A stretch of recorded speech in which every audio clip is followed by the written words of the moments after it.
ঘুষ, দুর্নীতি ও অনিয়ম রোধে সারা দেশের সাব রেজিস্ট্রি অফিস নজরদারিতে সিসিটিভি ক্যামেরা স্থাপন কেন করা হবে না এ বিষয়ে রুল জারি করেছে হাইকোর্ট।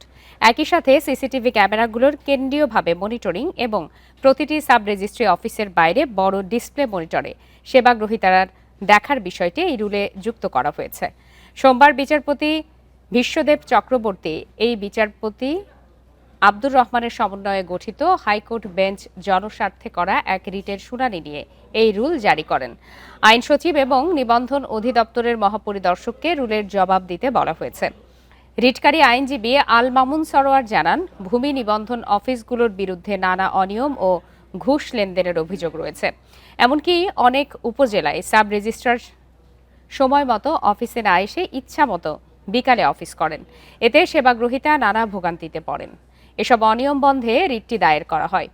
শুনানিতে সাভার উপজেলা সাব রেজিস্ট্রি অফিসের ক্যামেরা স্থাপনের উদাহরণ তুলে ধরেন আইনজীবী।